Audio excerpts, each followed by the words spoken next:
Agora? Okay. Okay. Now we're live on Facebook also. So once again, I can only apologize for these tiny technical glitches that we've had. So good evening. My name is Sandra Carito. I am chairman of the Anglo-Portuguese Society. We are delighted that you have joined us here today in this talk with Isabel Stilwell, who we have with us today, and His Excellency Manuel Lobo Antunes, Portuguese ambassador to the United Kingdom. So this talk will be in English, and we will have, so once we'll have an introduction by His Excellency, and then Isabel will speak, and after that we will have a question and answer session during which you will have the opportunity to put your questions, be it in English or Portuguese. So this is our first event of 2021. Typically we would have an in-person event, and Isabel kindly had her book launch for Catherine of Braganza back in 2018, and we had it at the Royal Hospital Chelsea. Unfortunately, we all know what the current situation is, but Isabel has very kindly given her time again to speak about obviously a translated version of Maria Segunda. So the extraordinary friendship of Maria and Victoria, two queens in a world of men. This is a free event. What we are going to ask is that anybody who would like to make a donation, we are a registered charity in England, can do so by visiting our website. The information will be made available both to those on chat or on Facebook. We will share all the links, and we will also, any money that we have will be transferred, so it will be sent to a Casa da Criança. It's a children's institution in Portugal for which we have raised money in the past, and last year we accepted their offer of the Portuguese figure known as a padrinhamento, so ultimately to support them, and we've continued to do so. So we would like to raise more money for their cause if possible. I am going to pass, so I'm going to invite His Excellency to give a welcome address to you all. His Excellency is also the president of the Anglo-Portuguese Society, and we are honored that he is incredibly supportive of us. Sr. Embaixador. Good evening, everybody. I'm very happy to be together again with you. I don't see you in my screen, but I know you are there because some messages have been coming. Unfortunately, it's not still this time that we can be together, physically together, but we use these new technologies to, in the absence or once, well, the pandemic does not allow us to be together, but we have, fortunately, these technological ways of, share something that we all are interested in, and, keeping alive the spirit of the Anglo-Portuguese society. I honestly hope that this will be one of the last virtual sessions, and then quite soon we can be together. I say I call it virtual, but I prefer to call it digital because we are not virtual persons. We exist in flesh and bone, or bone and flesh. So it's nothing virtual, it exists. We really exist. We just simply use this way of video way to be together. I want to thank Sandra for the invitation for me to attend this digital event, and also Isabel Stilwell for making herself available to talk to us about her last book. It's certainly a very interesting one. Again, Isabel writes about a Portuguese queen, again, Mary II, a 19th century Portuguese queen, who has in common with Queen Victoria some interesting features. They were both born in the same year, 1819. They were married to first cousins. In the case of Queen Victoria, Albert Saxe-Coburgo. In the case of Maria II, Ferdinand Saxo Coburgota. So, and these two gentlemen, as I said, were first cousins, and also finally both ladies were mother of, I would say, considerable number of children. And at last, both Vittoria and Maria Segunda met here in London when they were both child. So there is a lot in common. They lived the same time, the same epoch, had the same challenges. It was a time of great turbulence in Europe. So I'm sure that Isabel has caught all these aspects and will provide us with a very interesting reading of the relationship about these two, I would say, formidable ladies. And we are certainly, all of us who are attending this event, very curious to know what Isabel has to tell us. I know that she made a throughout investigation about to write this book, and reading many available historical material, letters that the two queens changed between themselves.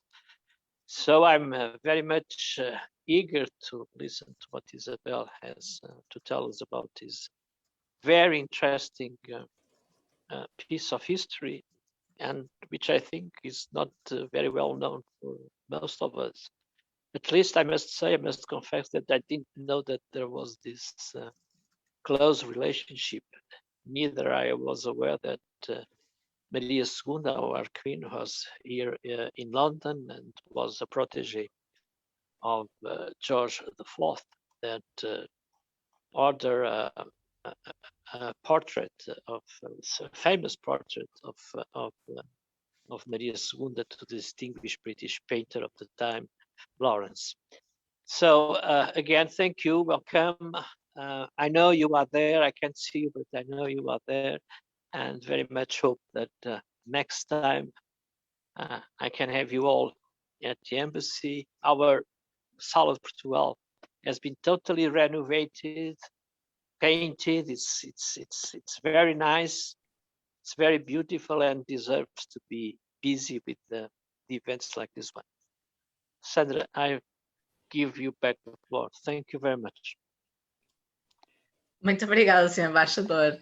Well, thank you so much for those kind words and your introduction. Indeed, we would have typically had this event possibly at the embassy, and we miss actually seeing all of our members and guests at our events at the residency of the ambassador here in London.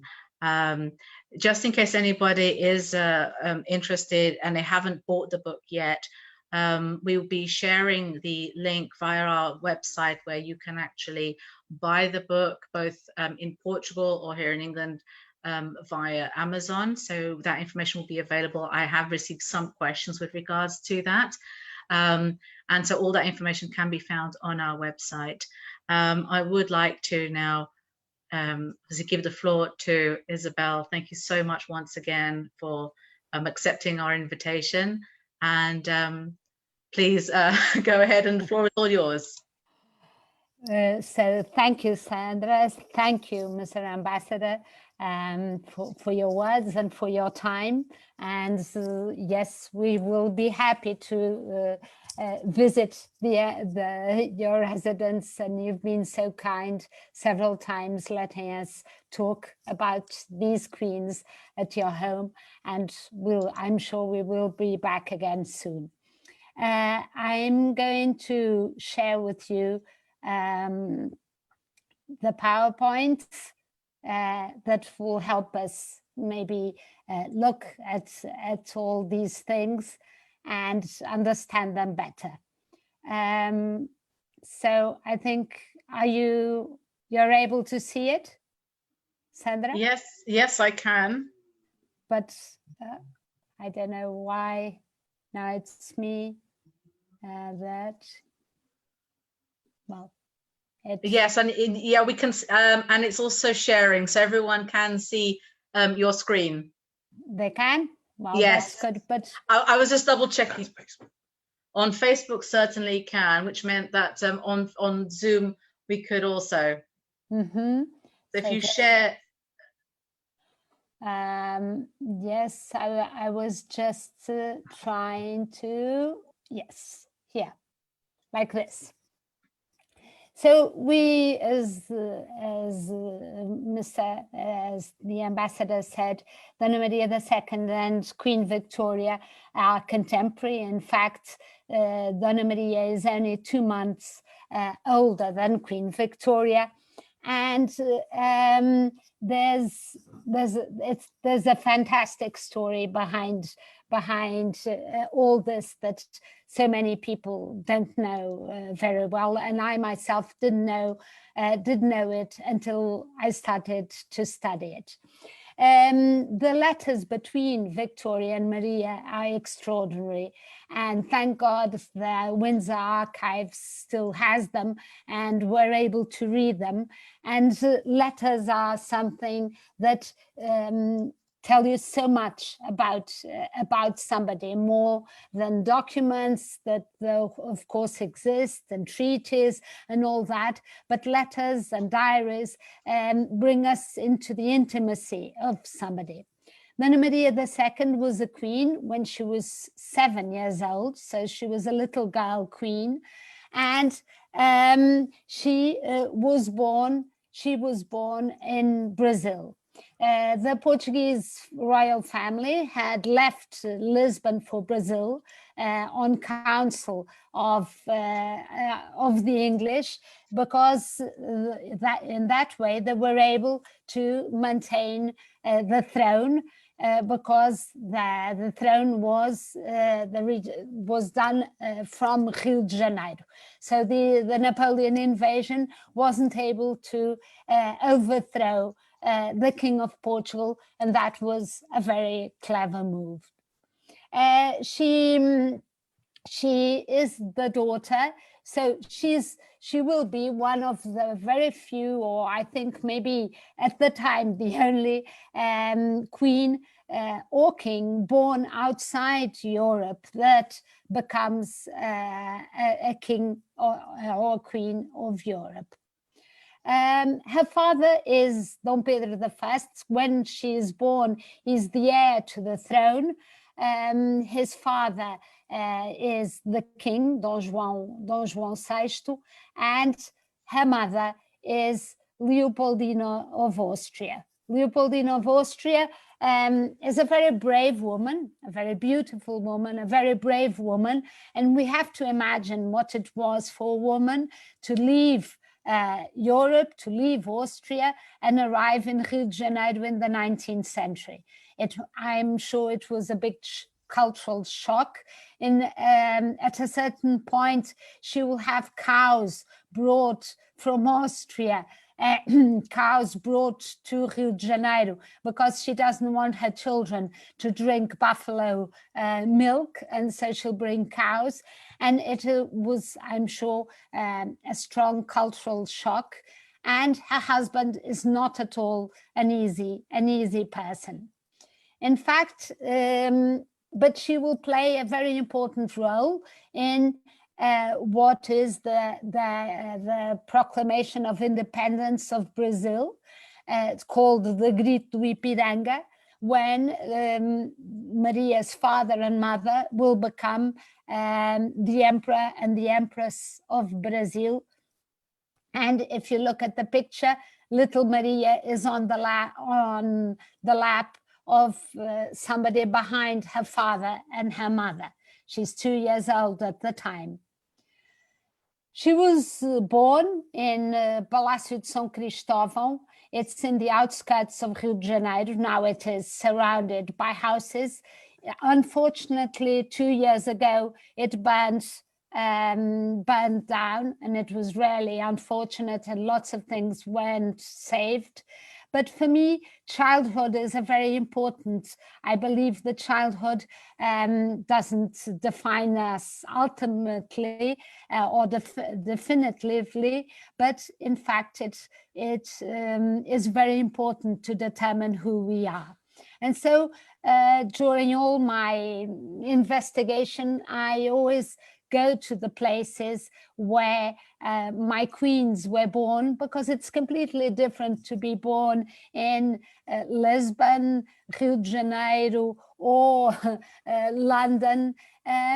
It's not only, of course, I can't go back in time, and sometimes when I go back to these places, I can't find exactly the reality that was there, but it's completely different, and you will see it in the way Maria's life unfolds, the fact that a child grows up in a Brazilian geography with this climate, with this culture and all of that. So unfortunately, and we're lucky, not only by going to places, by reading letters, but we're very lucky that the Empress wrote to her sisters, wrote to her mother, and so we have lots of details of Maria's childhood. Maria, the mother tells her sisters that Maria was a very big baby.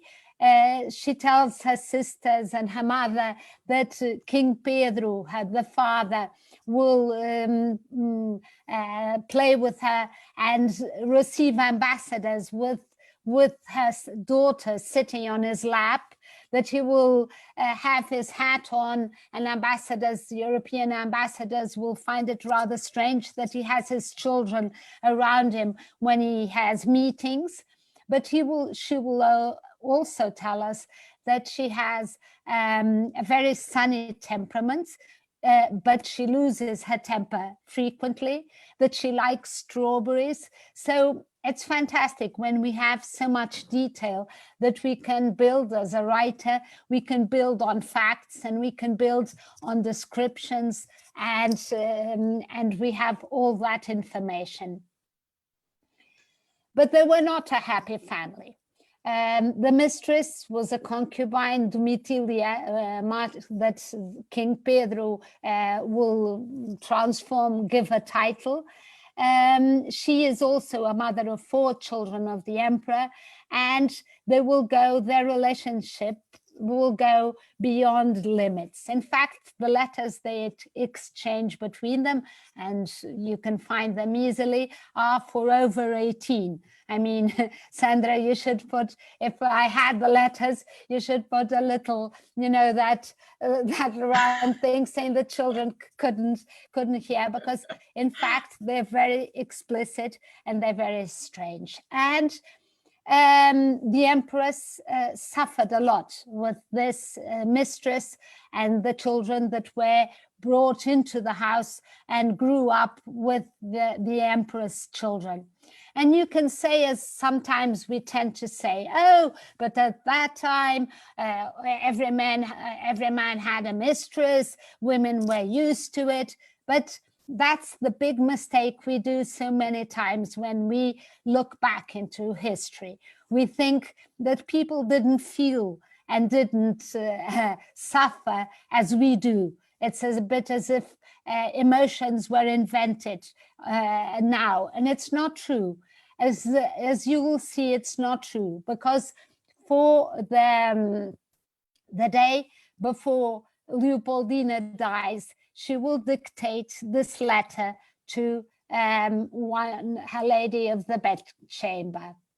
My beloved sister, for love of a seductive monster, I see myself reduced to a state of total slavery and completely forgotten by my beloved Pedro.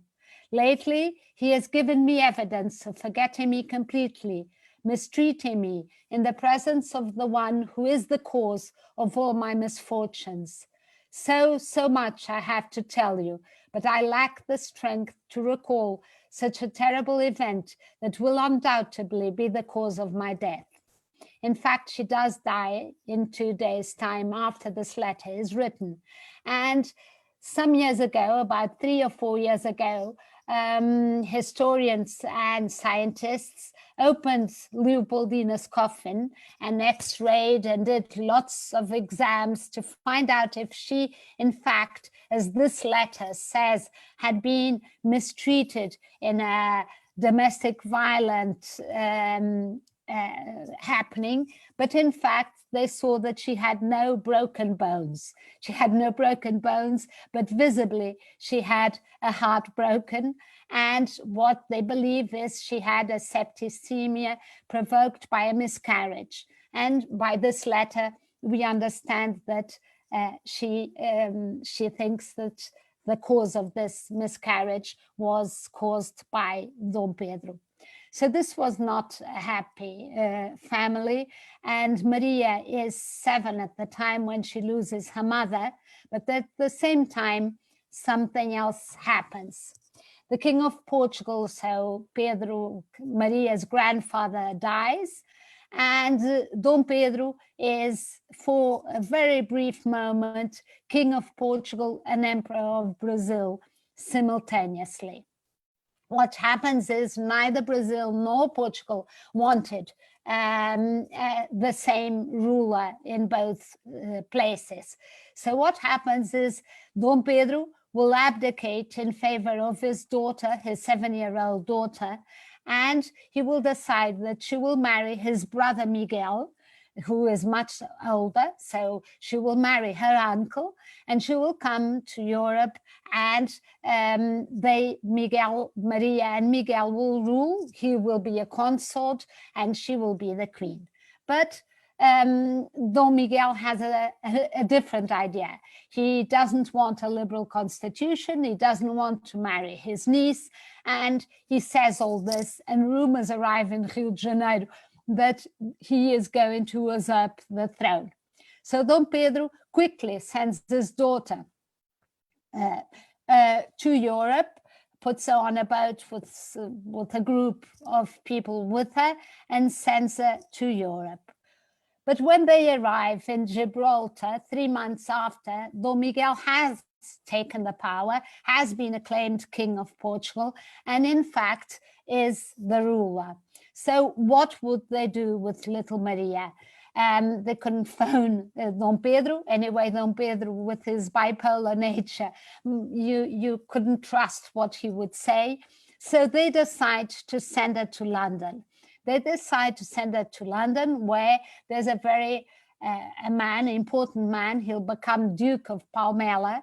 And this man, who's an ex-ambassador, because when Dom Miguel comes to the throne and usurps the throne, he says he's an ex-ambassador because he won't represent Dom Miguel in London. And she is sent to London to his care. And they believe that they can change the British opinion about Dom Miguel and make them side with Dona Maria. And so she will come to London, and the king, George IV, will take quite a long time before he invites her to Windsor. He pulls the strings to try and get more support for the liberals. And some weeks before Christmas, Dona Maria is 9, and he will finally send her an invitation. It's fascinating, the letters that are sent to Brazil and from Brazil very quickly, because they have very little money. The liberals have very little money. Dom Pedro doesn't send money, and it looks like an evening with Cinderella. Where will they find the money for the carriage to take her to Windsor? Where will they find the money to make a new dress so that she can appear to Windsor like a real queen? But they do get the carriage, they do get the dress, and George IV loves the little queen. She has been tutored to say the exact right things, and he is so impressed with her that he has her painted. And when you look at this painting, you'll say, but she's 9-year-old. She seems so much older. But in fact, the portrait, and King George knew that, wanted to make the liberals and the country believe that this is a woman that is prepared to reign. So he doesn't want to put her as a child. He wants to give her a very royal look, so that her cause will have more strength. He pays 200 guineas for it, and the portrait, I think, is beautiful. People around make arrangements. So Victoria is being groomed to be a queen, but she still hasn't the promise that she will be a queen. Maria is a queen and is very proud of that fact. And they will meet once or twice. And and this is fiction, what I feel is that they were attracted, because when they get older, they'll talk about this. They were attracted by their differences. Dona Maria is a child born in Brazil, very affectionate. She will touch, she hasn't had a formal education at all. Queen Victoria, as we know, has a difficult childhood, is inside a house and not outside in a place like Rio de Janeiro. And I think that maybe their differences attracted them. What happens as the ambassador was, the Austrian ambassador was quick to send the letter where Leopoldina talks about the mistreatment she received from her husband. He gets the letter to Austria, and all the European courts know that Dom Pedro is a man that is not a very good husband, and that he has this relationship with this woman that has a lot of power over him. So he finds it very difficult to remarry. The ambassadors try and find him a princess. They try even to find one of Leopoldina's sister, but all doors are closed. So, and he ends up, the ambassadors tell him, you have to put Domitila out of the way if you want to remarry. And I love this letter, because this letter tells, at least to me, tells us so much about Dom Pedro. He visits his mistress every day. The house is just near his, and suddenly he sends her this letter. I love you, but above you, I love my reputation that has now been restored through Europe and repaired. I come once again to proclaim my love, but at the same time tell you that I cannot come over. And this is the end. She will move away from Rio de Janeiro, and the new stepmother, Maria's stepmother, Dona Amélia, will come to Brazil. But then Dom Pedro puts the ambassador, Dr. Manuel Lobo Antunes, you are lucky, because this Dux Palmela had a very difficult time with the king, because the king was always giving him orders and counter orders, on not the king, the emperor. And now he says, no, my daughter has to come back to Rio de Janeiro. I don't want my daughter in Europe without me. She has to come back. And the liberals have been able to raise army, have been able to raise the diplomatic help, and suddenly their flag, that is the little queen, is towed down back to Rio de Janeiro with her stepmother, a beautiful stepmother that's not much older than her. And so she goes away from Europe.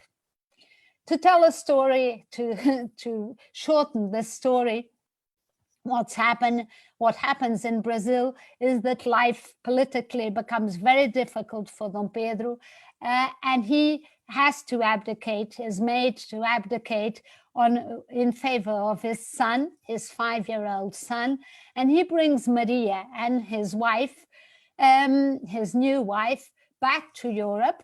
Now he's a Duke of Braganza, but he decides that he will pick up the sword, hold the sword, and fight for his daughter's throne. In fact, he's fighting for power for himself also, and he is able with lots to come back and fight in Portugal, the War of the Two Brothers.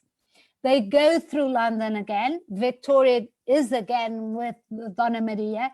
Thankfully, she writes it down in her diaries. Victoria's diaries are fantastic, and she writes of this meeting with Maria again. And Maria will finally be on the throne, and the scepter made of the queen, the crown, the charter, and the Braganza dragon, and that you will soon, when all this pandemic finishes, or at least we're allowed to travel, be able to see it in the Palácio da Ajuda that is just opened, a new space in the museum for the jewels of the crown. And this scepter that was made for Queen Maria is one of the greatest jewels that is there. Her father will die soon after.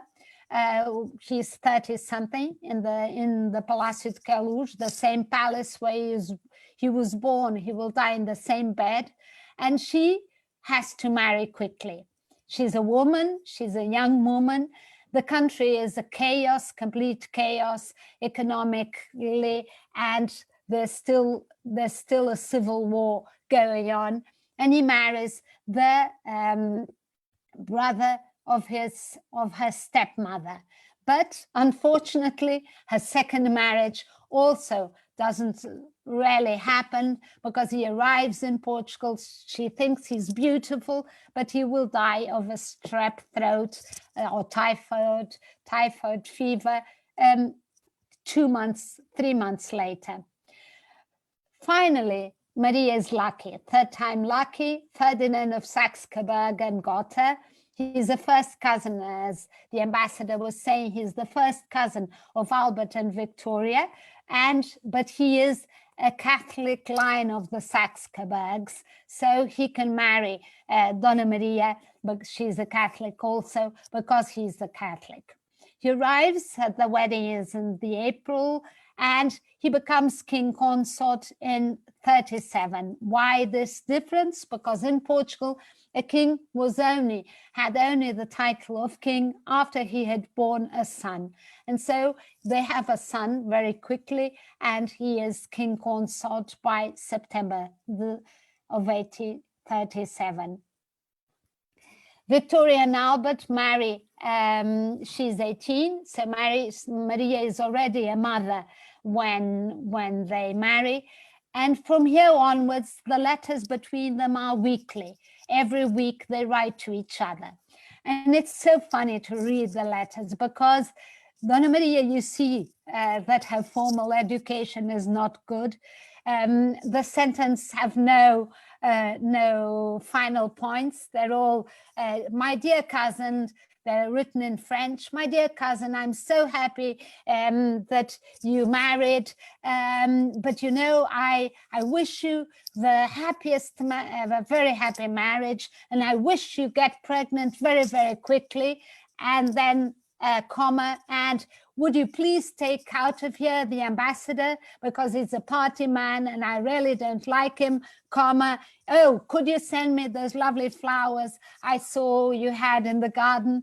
And so the letters are so full of life. She's writing and taking care of the children and signing decrees and doing all this at the time. Victoria's her paragraphs are perfect. It's completely different. And there's one at this time, Maria, to see the difference between them, Maria will write, I wish you a very happy wedding, your very happy marriage, and I hope you have lots of children quickly. And Victoria writes, well, I don't want to have children right now. I would prefer to wait. And Maria says, letter back, no, you can't be happy if you don't have children. And she writes back, no, but I like power, I like governing, I don't want children straight away. So Dona Maria writes this sentence that I love, saying, well, I wish you all the happiness possible in a marriage without children. And so she has always the final word. But it's not only, they don't talk only about, and what happens is not only this friendship.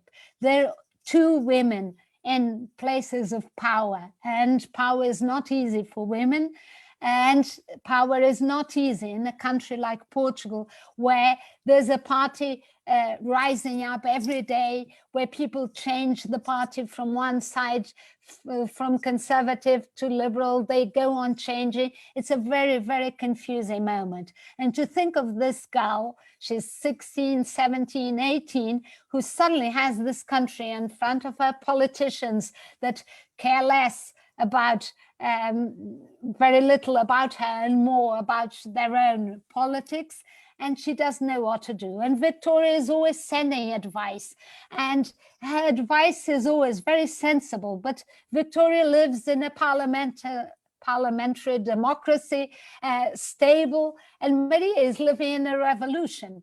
So when she says Victoria is the best of friends, and I know she always tries to protect us, but her arrogance can be intolerable at times. When it comes to Portugal, I know best.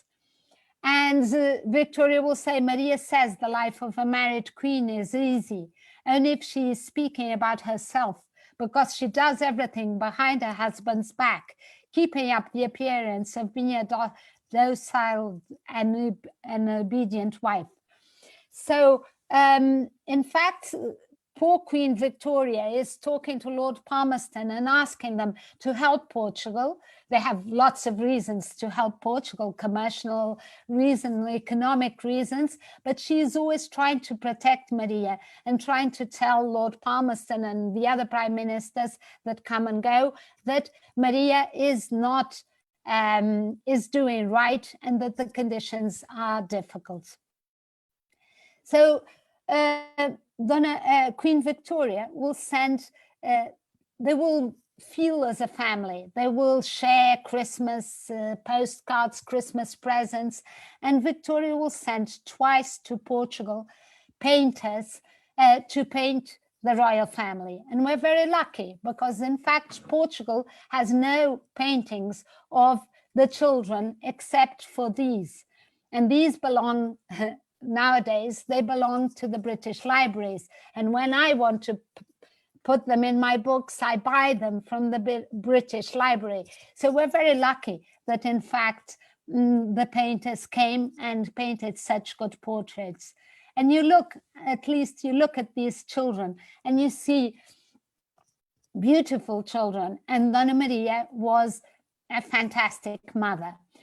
She loved her children. She loved to, for instance, go out on walks with them. She would go to the garden, Jardim da Estrela, or Passeio Público, and she would sit with her children knitting while they played around. Of course, Victoria has a completely different approach to the children. And in fact, they, when Dona Maria has very easy pregnancies and very easy births. And Victoria, we know today, has what was postpartum depression. And Dona Maria, as those people who are mentally well, will say, write to Victoria and say, why don't you get up the day after your birth? Why don't you, the births, why don't you do things? Why don't you try and take that depression away? Why don't you garden? And poor Victoria, as everybody who has had or knows people who have had depression around you, poor Victoria was not at all, I'm sure, thankful for these letters. But Maria becomes increasingly overweight. She has diabetes, and she has two stillborn children. And Victoria becomes very, very worried with that and is always telling her not to have more children. But she says, I die at my post. And so she will go on having children, and she will die at 33 years, when she's 33, with the 11th pregnancy. We look at this and we think, now women start having children at 33, and they're not on the 11th child. I was just going to tell you one story. If Sandra, have I time? Oh, I'm talking too much. Victoria discovered chloroform. She discovered that the births were much easier if she had chloroform. And she has the doctor who invented and used chloroform in births. She has him brought to the palace and assist her births. And she tells Maria, why don't you use chloroform? And she says that she sent chloroform to Maria. And when I read and I studied that Maria had died of this birth after the chloroform, I thought, perhaps the doctors have used it badly. Perhaps that was one of the causes of her death. And I was anxious trying to find, because being a historical novelist, and you try and find the facts, the pieces of the puzzle to fit in. And what happens is that I couldn't find anything about this. But finally, I found a letter. Victoria must have been really upset with exactly the same question that I was asking. Did Maria use the chloroform? Because we find a letter written by Maria's stepmother saying that she received the chloroform but didn't use it. And so to that riddle, at least we have the answer. Maria was a very brave woman, and this letter is rather depressing, but I think it's written by the Queen's Lady of the Bedchamber, and she says, the operation started. I climbed on the bed. On the right, the Duchess of Braganza was awash in tears. The Queen, with energy and without fainting, but looking terrible and complaining of how she was suffering, said in her normal voice, Teixeira, is my life at risk? Please tell me. Don't fool me. I won't make assumptions, but I have the strongest feeling that if João Lourenço and Magalhães Coutinho had come sooner, things could have been different, but they went for them only when there was nothing they could do. So she will die. She will have her children around her and her husband, but she will die, unfortunately, at 33. Her death was very much felt, and her children, so many little children, orphaned, and Dom Fernando, who loved her so much, was really upset by this sudden death. But I would like to show you this just to finish. For me, eternity is living on in others. And Prince Albert buys this portrait in an auction of Dona Maria when she's 8 years old, and when Maria, 8 years after her death. This means that Albert knows of this friendship with Victoria, and goes and finds this picture to give his wife. And if you see by the look of it, she, I'm sure, put it beside the others near her and continued on remembering. Some short time ago, I found this photograph just to finish, because what happens is Victoria is all the time telling, and Albert are telling Maria and Ferdinand to send the children to the eldest two boys, the heir, the prince heir, and the second one, Dom Pedro and Dom Luís, to send them to England, to send them to see England, because Dom Pedro, Dona Maria's eldest son, who will be king, corresponds frequently with Albert, and he's very enthused with politics and everything. But Dona Maria will never let her children out of her view.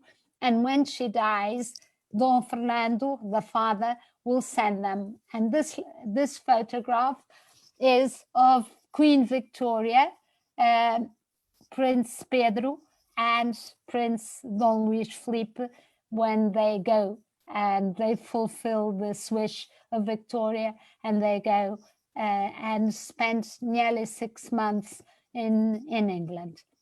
So sorry if I've mixed so many things together, but maybe we can go to the question and answer and continue from here.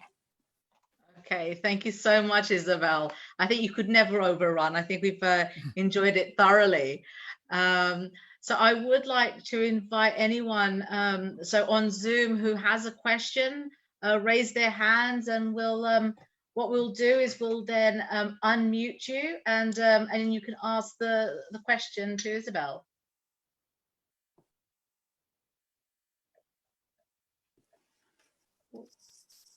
Oh, I've seen one here. Sorry, we have quite a good number of it in attendance here, so I'm just trying to make sure I don't miss anyone. Oh, okay. Okay, so I have just invited one of our participants to ask a question. I don't know if I see Martin Marsh. Yes, can you see him? Yeah, I see a little, but he is muted still. Oh, could you unmute? Oh, if you unmute. There we go. There we go. That's my cat you saw. She's a little tart. Got me wrapped around her little finger. Fascinating talk. Thank you so much for your time to give it to us. I was wondering, how close did Victoria stay to Pedro after he came to the throne? Or did that sort of subside a bit because of politics and the things that were going on around the world? No, what happens is Don Fernando is regent for Don Pedro for some years. And then Don Pedro is a king and he's full of ideas. He writes letters in a diary, for instance, when he was in England. And for instance, he says that he so enjoyed going to the university because he said that aristocrats in England went to university, and in Portugal they still thought that studying was something beneath them. And he has all sorts of plans, industrial plans, lots of things. Unfortunately, he's only king for very few years. I can't precise exactly. And then he dies. He and his wife die. And so that is really sad. And his second brother, Don Luís, will come to the throne. They will always keep in touch. They will always have a very close relationship. The visitors visiting each other. And for instance, in Lisbon, we have Parque Eduardo VII, that's a park in the middle of Lisbon, and it was called Eduardo VII because King Edward VII came to Lisbon at the time. So they will always keep a very family, close relationship. It seems that the Portuguese royal family was a bit unlucky, wasn't it? They had a lot of early deaths. So I take it their reigns never really established themselves, particularly if they wanted to bring about liberal change and things like that.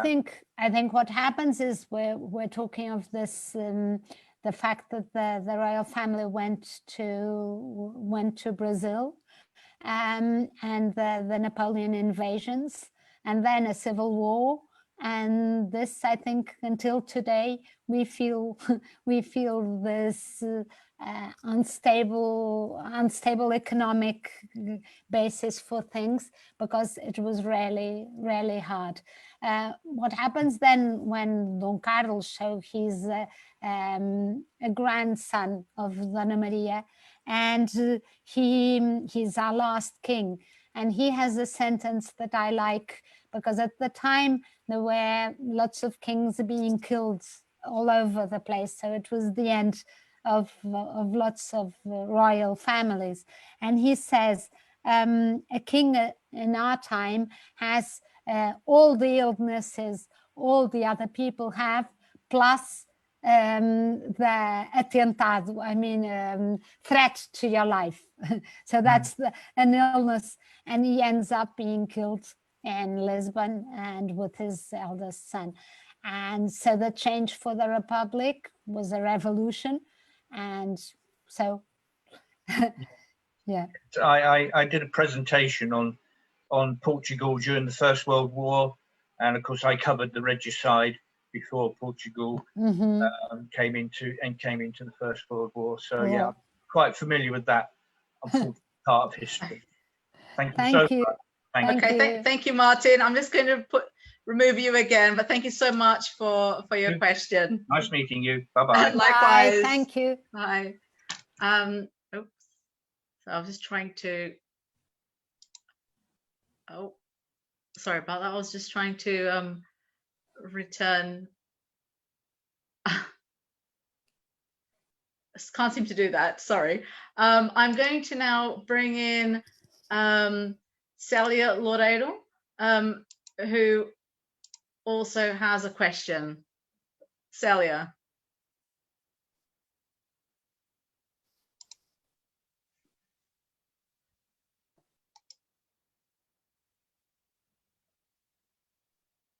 Can we see Celia? Yes, we don't see an image, but she's muted also. Okay. Celia, if you could unmute.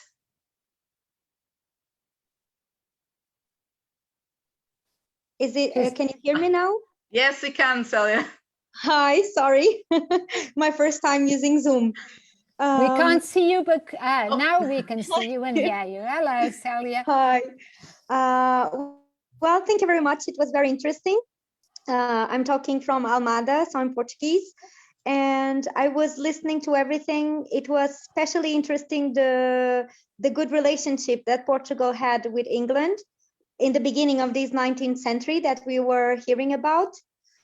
But I was thinking that this very same royal family that was in such good relationship with us, especially Queen Victoria, with our royal family, it's the same queen and the same government that threatened Portugal with the ultimatum in 1890. So I was asking myself, do you think that's part of how much of a businesswoman Victoria was? Or do you think that by the time our royal family reached the grand child of Maria, that this friendship had cooled off? And Celia, I don't think it has anything to do with their friendship and politics, and their different things. But I also think that we Portuguese have an idea of the ultimatum, and that's sort of the stone in our shoe. And we know very little about why it happens and all the process. When I was studying for I wrote about Dona Amélia also, and when I was studying and investigating, I saw that there had been lots and lots of negotiations before the ultimate that we don't know about. I mean, it didn't arrive, it didn't fall as we feel it has fell suddenly. It was a process that was growing of questions that were not answered. Exactly. And so I think that we arrived there through some fault of our own also. And okay, but so it's a sensitive studying. no, but the fact is that Dom Carlos, when he knows that, when he receives the ultimatum, he rings up, because now we have telephones, and so he rings up and he tries to understand what's happening. And for him, it's a very big blow, because he was more than a friend. He was a pal of Edward VII. So it's very hard. But I think he tried to manage it the best he could. Yes. Yeah, but especially we have to understand, even in Dona Maria II's time, we can understand that there's a political and economic interest England has, especially in the Douro and lots of things. I mean, countries never, Portugal or any country, we don't go into anything if we don't have economic interests in it. So I think right. exactly. Thank you. Okay. Thank you, Celia. Okay, let's take a question now from Edward. I'm just going to bring Edward Bellhouse in. So we should have Edward shortly. If you could unmute your microphone, please. Yeah, good. Hello. Hello. Hello. Say who you are to me. Thank you for that. Sorry. It was an absolutely fascinating discussion. I must say. Regarding the House of Braganza, forgive my pronunciation, and more specifically its Brazilian branch. Mm-hmm. I should like, if possible, to have a little clarity regarding the Emperor Pedro II, who is revered in the modern world as being a great innovator and a great supporter of 19th century industry and of course the emancipation of the Brazilian slaves. I suppose the main reason why I'm a little puzzled by his reign is that he stands unique among emperors in the sense that he was deposed at the high point at the high point of his highest popularity among his people. So I suppose, and I know he was deposed mainly by a group of powerful landowners who wished and who were not thoroughly keen on his idea of abolition of slavery in Brazil, which was key to the rubber trade. And I suppose my question was, how did that particular revolution take place, and how did it affect the House of Braganza?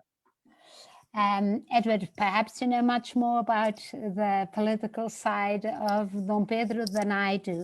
When I wrote about the book, I'm looking at him from his daughter's point of view, and very in a historical novel, and looking from his wife's point of view, and not so much at the political side, even though I do go into it. And at the time, I was really fluent in it.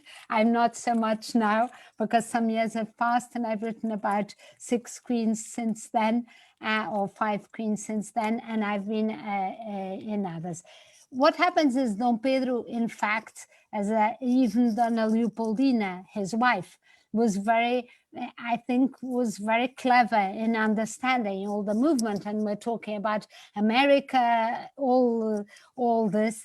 But I think what I felt as a person, and I was looking for him more as a person, I think he has a very bipolar nature. I think he's very brave. I think there's some phases where he's very productive, where he will make decisions quickly, and he will decide what he wants, and then he will become depressed, and he'll sort of, when his wife dies, his ministers are desperately trying to get in touch with him, and he won't receive them because he's decided that he's so sad and so depressed that politics doesn't interest him. And I think that sometimes we forget that he was very young. Sometimes we talk and we forget that he was young. He didn't have any formal education. Sometimes I think, as Dom Miguel didn't have, because they went to Brazil and nothing was really established in terms of education, formal education. And I think that he does lots of mistakes because of his impulsiveness. maybe even the liberals like Palmela and even the governess, Dona Maria's governess, who's a profound liberal, will write about him in a very deep, saying that now he's changed ideas again. Now he doesn't want to this, now he wants that. But I don't know enough about to answer really well your question. I'm sure you know more. You're very kind. I certainly don't. But thank you very, very much. That was extremely enlightening. Thank you. Thank you, Edward. Okay, so we're going to invite now Susie Ed. We'll have Susie shortly.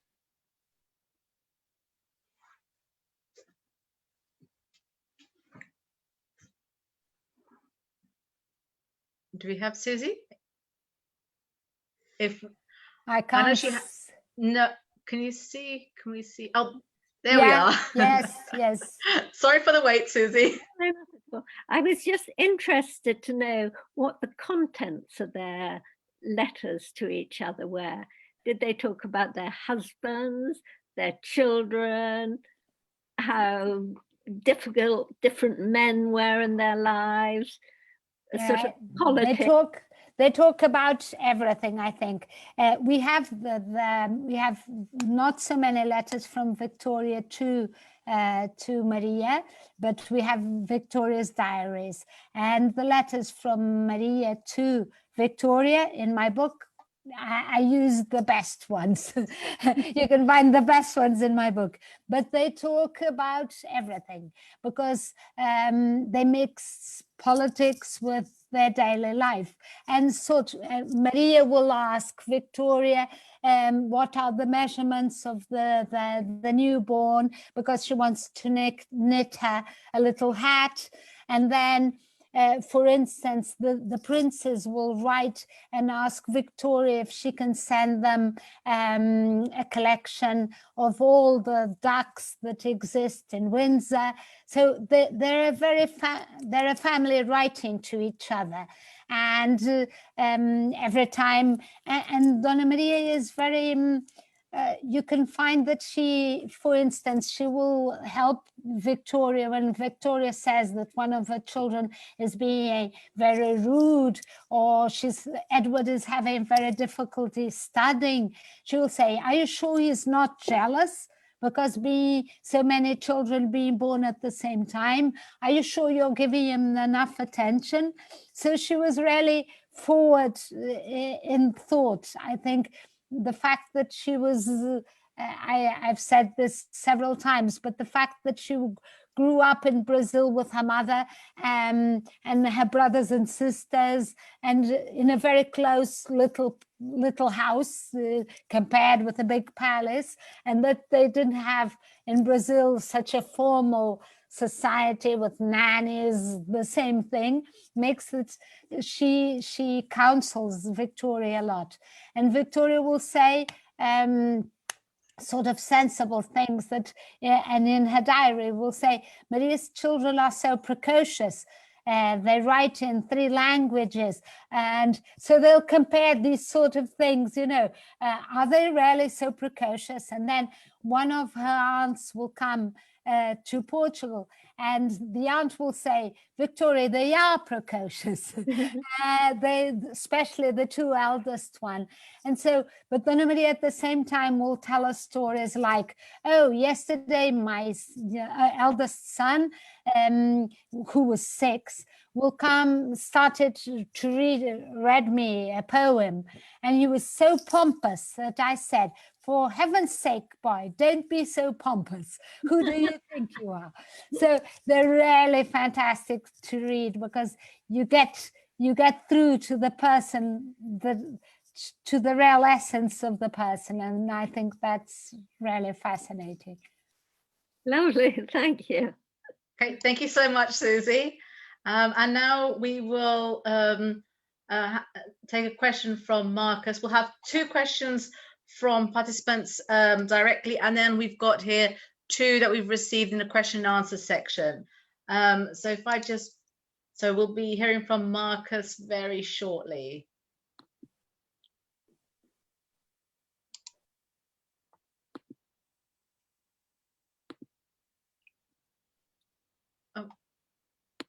Hello. Marcus, can you hear us?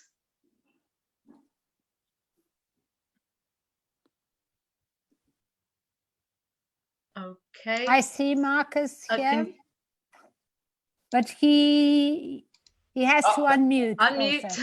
Ah. Oh, Hi, thank you. Hello, I'd like to say it's Marcus calling from Lisbon. So thank you very much. Portuguese side on this side. I'm really fascinated about the relationship between the husband and wife, Victoria and Albert, and Ferdinand and Maria. And do you think that the relationships were very similar insofar as was Ferdinand subordinate to his queen, or was the power dynamic and so on different? No, I think it was different. I feel that Fernando, he's a great artist, and he was really much more interested in his buildings and his and thanks to him and to his money, as I say, his funds, when he arrives, it's more than 100 years since the great earthquake, but the Torre de Belém is still on the floor. Tomar is still, so he will spend all his money building up our monuments, and that is a fantastic contribution. Yeah. And he's very interested in this side, and there's a big problem because he brought with him his tutor, his German tutor, and a bit like Albert and Victoria. The Portuguese start saying that the Germans are having a big influence on the prince, because the prince, it is said, can speak German before he can speak Portuguese, and writes in German. So there's a big problem because he doesn't want, and Victoria sees this from England and tries to convince Ferdinand and Maria to let go of the tutor, and the tutor will end up in London, called by Victoria, because there's a big political problem coming around this, and Ferdinand doesn't see it coming. I think he's much less interested in politics and in having a role than Albert. The other thing I feel is Dona Maria, there's a letter, a fascinating letter. Dona Maria writes Dom Fernando, because there was a big problem when he married, if he should be the head of the army, the Portuguese army. And Maria, a bit like Victoria, says, my husband has to be the head of the Forças Armadas, of the army in Portugal. And what happens is, in fact, Ferdinand didn't want to go with an army anyway. And one time Maria says he has to go, and he goes, and he's appalled because he sees that there are no roads until Santarém. They're all muddy. He can't go with his soldiers. But she writes him a letter. They were only separated for very few days. And she writes him a letter that I love, where she says, Ferdinand, for heaven's sake, don't sing opera in front of the soldiers. So she wasn't at all sure that he would be, he's an artist, she loves him. So, okay, you can be an artist, but don't sing opera in front of the soldiers, I think is fascinating. And he quite despairs because he's much more sensible. And he sees Maria is terribly stubborn. And no one was prepared for that role, but she wasn't very much prepared. And she will try and do coup d'etats hidden from the English, hidden from everybody, and they all end up very badly. And Ferdinand is much more sensible and tries and say, Maria, for heaven's sake, don't do that. But I think the dynamic is different. Maria will say that thing that Victoria will say. She says marriage is very easy because she does everything behind her husband's back. And in fact, it's fun because Maria is called in Portuguese history books as the educator. But that is because a woman who loves power was not at all well seen. So she herself is clever. She always hides her wish of power behind the idea that she's a mother and that she's only, but in fact she, and the last bit of her reign, she will go and fetch a dictator, Costa Cabral, and he will be a dictator in her name, and she'll love him because she, even though she is a liberal and the constitution is liberal, I have no doubt that in her head she's an absolute queen, and she wants the power, and she doesn't understand why are all these parties fighting and why they're all changing, and she wants things done.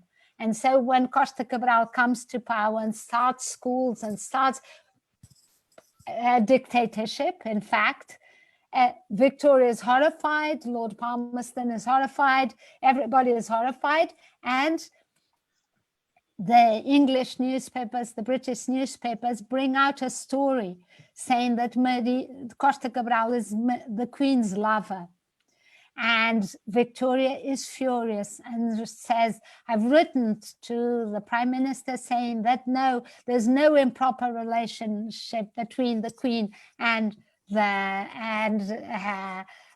man that's reigning with her, in fact. And Ferdinand is very upset with this, especially because Costa Cabral has the stupidity of writing back to the newspaper stating that, and this is so today, I mean, this thing of a newspaper attacking and then should you answer or shouldn't you answer, and if you answer back it's worse than if you'd stayed quiet. And so he does this document saying there is no improper relationship between me and the Queen, and Victoria says, for heaven's sake, put that man away, because he could never have answered in those terms. And so he is. And there Ferdinand comes in front and says, Maria, we have to stop this. But she will go on writing secretly to the Prime Minister behind Ferdinand's back. And she will call him in the letters, the man. The man doesn't want me to do this. The man doesn't want me to do that. So they're different. I think they're different, and especially, and it's amazing that Dom Fernando and Dona Maria got on so well, being so different, and Victoria and Albert went so different, because in fact they're first cousins. So they did have much more in common than this little girl coming from Brazil with this Saxe-Coburg, coming from a very organized reality. Sorry, back and forth. No, that's wonderful. That's a wonderful story, or stories. Thank you, Isabel. Thank you so much.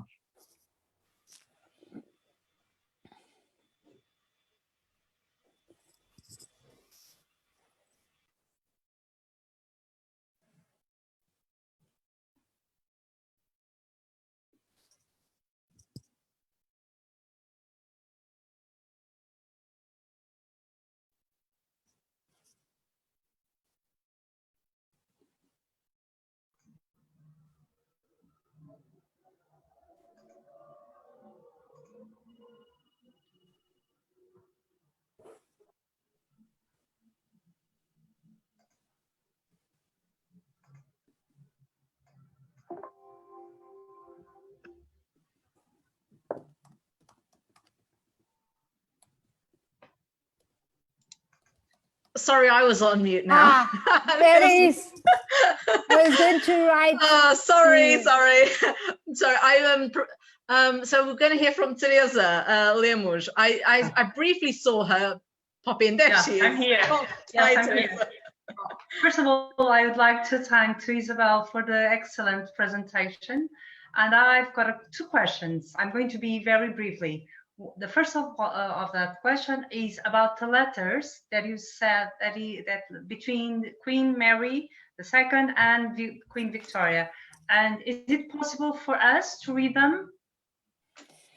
Yes, you can read them in two ways. You can read them in my book, some of them, but if you really want to read them all, there was Got your book. yes, but there is if you see in the by bibliography, you will see there that Ruben Leitão, and that was at the beginning of the 20th century.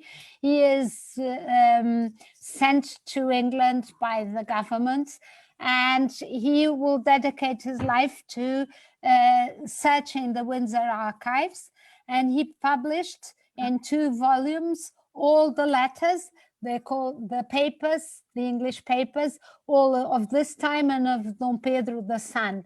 And so you will find not only the letters exchanged, but the letters from Victoria to Lord Palmerston, the letters from Victoria to other ambassadors in Portugal, the letters from the ambassadors in Portugal to the Queen that are very important because they'll tell you what's happening from another point of view, not of the Queen. And where can you find the book? At this time, you can only buy it second-handed. You have to look for it, but I found, because a friend of mine asked for it, and I found it easily. I Googled it and it appeared, and you have to buy it from what you call book retailers, alfarrabistas.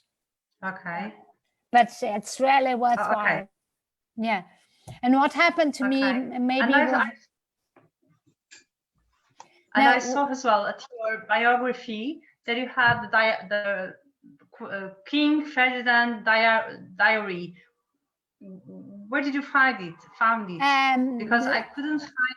No, not the diaries. No, his letters. His letters are also in this Rubena book. His letters, when he writes to Victoria telling her about the death, and when he writes to the stepmother, Victoria, Maria's stepmother writes to Victoria, you can find them all there also. But there's a very good... I can find them. Okay. There's a good biography. There's a very good biography of Dom Fernando that came out about 2 years ago. Okay. The other question is about the taste of... Sorry? Posso fazer, Sandra? Can I? It's the last question for me. Okay. Yes. It's we know that Queen Victoria and King Albert were art benefactors, and I would like to ask you, what is your opinion about Queen Mary II in that subject, in the art choices of objects and artistic objects? I mean, like furniture collections and that kind of things in the decorative arts. Do you think that she had an important role in that kind of choices, or it was just Ferdinand, the King Ferdinand, that took it to choose them or to buy them? I think I would say that it was very much him. I don't know if she... I know that she sends from her brother from Brazil, lots of things. I know that the furniture in Cidade, Palácio das Necessidades, come from the Palácio de São Cristóvão. She has furniture moved from Brazil here, and even the clothes that she wore as a child, they're sent to her when she's pregnant. In the choice and in the artistic world, I never felt she had much interest, but maybe it's unjust in my part. I think she got enthused with the things that he did. I mean, when he decides, for instance, that they should have an oval table in Cidade so they can have dinner all together, and he decides that the children come to table not younger, and he even finds a sitting chair and all that. So I think she thinks he's fantastic, he's marvelous, but I wouldn't say... I know that she looked at the plans for the Pena and for the Palácio da Pena, and she didn't want him to have his rooms very far away from her. I think she was jealous and wanted to keep him in control. I think that's my feeling. But I can't, I don't know. There's so many people who know so much, but I don't. Okay, thank you very much. Thank you, Bye-bye. Teresa. Thank you. Thank you, Teresa. Thank you. Okay, so we'll take. Thank you, thank you, Teresa. We'll now hear from Ana Jesus.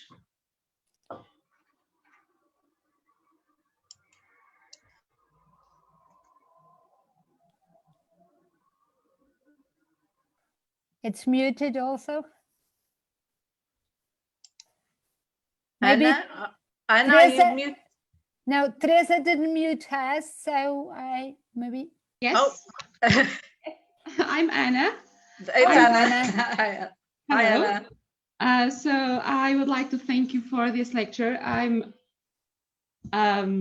astonished. I don't know what to say really. So I live in one of the most beautiful regions of Portugal, Douro Valley, Port Wine, the city of Lamego. And they say this is where all the port wine stories started. So I need to check on that to be sure. Okay, I would like to ask you something about King Ferdinand. But you already told that there is a biography of him. Yes, very good biography of him. Could you tell me, do you know the name of the author? No, but I can Google it. And I can Google it afterwards, don't worry. Yeah.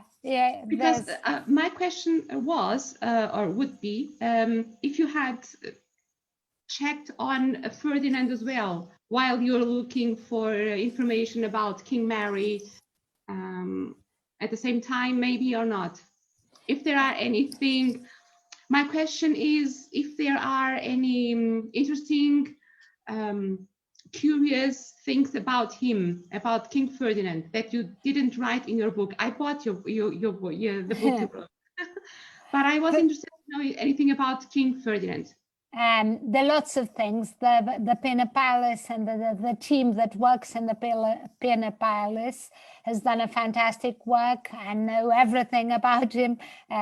His drawings, I love his drawings, about all his art collection, about his life. But from my point of view, I did read things about him to try and understand what their relationship was, how did they get on together, but it's always a bit from the side, seen from Dona Maria's eyes. Okay, thank you very much. I will try to find the book. Thank you very much. Yes, very interesting. Thank you. Thank you, Anna. Thank you. Okay, and now we're going to hear from Geraldine Deluge. Geraldine, if you could unmute your microphone, please.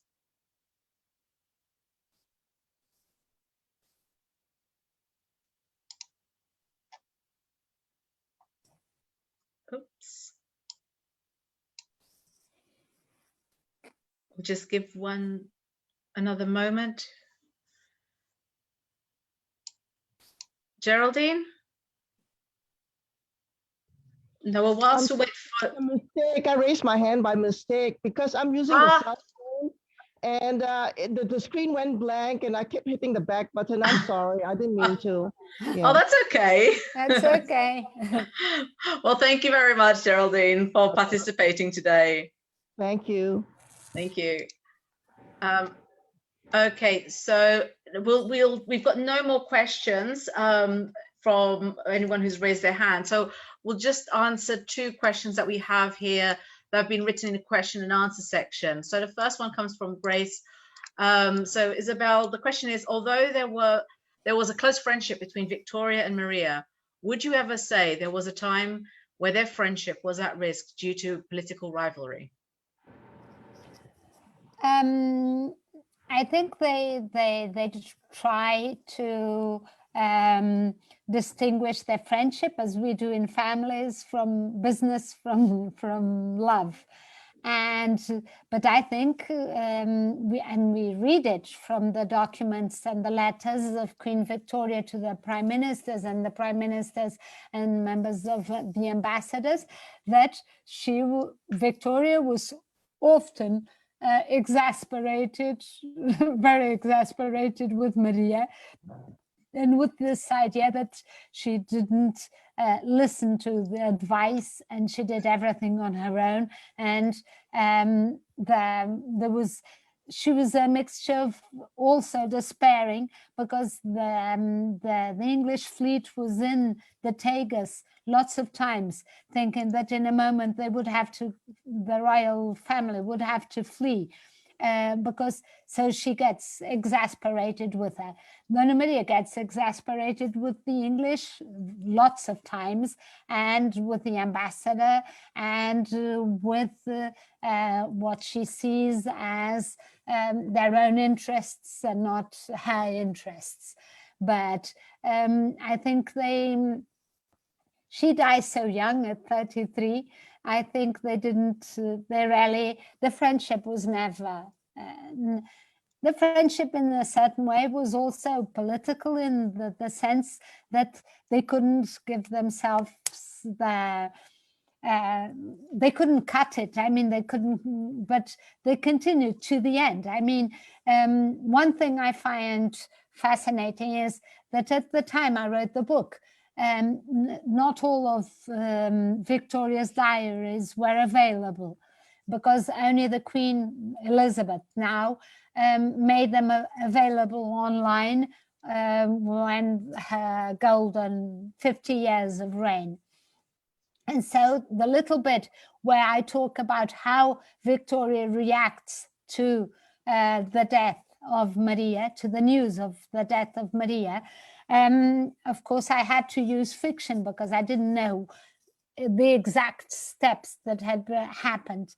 And what happens is that when the diaries came online and we could see them, I was looking for the date. And when you read the description of Queen Victoria receiving the letter from Maria, it's exactly like I wrote it in the book. And that was sort of an eureka moment for me. I'd been able to feel their friendship in a way that even though I didn't see how she reacted, I could understand how she reacted. And so I think that most of all, Victoria was really upset by the death of Maria, and really upset that with Ferdinand being left without a wife and the children without a mother, and Portugal without a queen. Okay, thank you. And we've just got one final question here. And I think this is very apt. Isabel, do you feel like a heroine, like your queens in your novels? Because you have reasons for that. So it was an observation slash question made by one of our attendees anonymously. Well, that's very kind, very kind, but no, I don't see myself as a heroine. I see myself as somebody that is very, very lucky, but because she can do what she loves to do, and so many people can't. And in confinement, I can continue on reading and studying, and so my job is a good one for this pandemic. I would just like to answer that, saying that what happens is that I have never identified myself. Sometimes people ask, but do you feel you are the queen, or do you write feeling you are? And it has never happened. Sometimes especially the queens that are further back in time, I will say, oh, she looks, or she does this exactly like this or that person I know. Or in this, she looks exactly like my mother would have reacted. But with myself, no, I don't do that. Okay, well, thank you so much, Isabel. Thank you, Sandra. I think we can only express our gratitude once again. And you've answered so many questions from all of those who've participated on Zoom. That we've had some amazing feedback. And then naturally we will follow up with sending an email to everyone, and if anyone has any additional questions, we can obviously then forward those on. separately. So I would like to thank you all. For those who are still with us, we had an incredible number of participants. So I think that's where all the glitches came in. I would like to just take this opportunity to say that, and we've had these questions in that we've had someone ask where you can actually purchase the book and if it's in English. So just to answer that, you can on our website. If you log into the event details from today's event, we've actually included all the links. So if you're in Portugal, you can buy it directly via the publisher. And if you're here in the UK, Amazon will be your answer. So if you go onto our website, it's all there. As I had said, we've seen other questions concerning the fundraising portion that I had mentioned earlier. So again, that is on our website. So under fundraising and the campaigns that we have held, and this is one of our active ones, is for A Causa da Criança in Maya. It's for children who have had to be removed via the judicial system and placed into temporary care. So particularly during a pandemic, it's been incredibly difficult. So we have supported them over the last 2 years. We've also donated 2 of Isabel's books for children. So we also have, in addition to novels, Isabel also has children's books. So we have that here if anybody would like to make a donation, or if in general just to the Anglo-Portuguese Society. I just wanted to raise, we do have more events coming up. The next one will now be in April with Max Graham from Bar d'Oro here in London. Actually, just to think a block behind me, he opened his second restaurant just before it went into lockdown, and so he'll be talking about the Portuguese food scene in both Portugal and the UK. So we're very grateful to Max Graham for that. And then we will have a photography exhibition in May, in relation to which we're going to have a photography competition that we're launching here with the APS. It's open to all, and so there'll be more details about that we'll be sending out via our website, on social media, and direct messaging. So if anybody would like to receive more information, do sign up for that. And we are always grateful for the support that we are shown, and certainly for our guests. And Isabel, I do hope that we can perhaps have another. I'm looking forward to having another in-person event with you, and perhaps by then your latest novel, Dom Manuel Primeiro, that I've got in the Portuguese version, when it's translated, I'm sure that would be of incredible interest to our members and guests.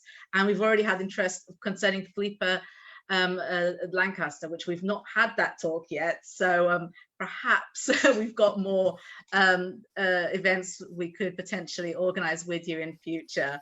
So thank you so much, Isabel. Thank you, and thank you, Mr. Ambassador, for having stayed here all this time. Yes, the only question, I'm so sorry, we have run over slightly, but I think it's compensated by that problem we had initially. But thank you so much, and for the support you have always and continue to show the society. Yes. Bye. Then goodbye, everybody. Okay, well, thank you very much. So good evening, and Good evening. Get in touch if you need anything, if you have any more questions. Good evening. Okay, Sandra, thank you very much. Thank you, Isabel. See you, Ambassador. Bye. Bye.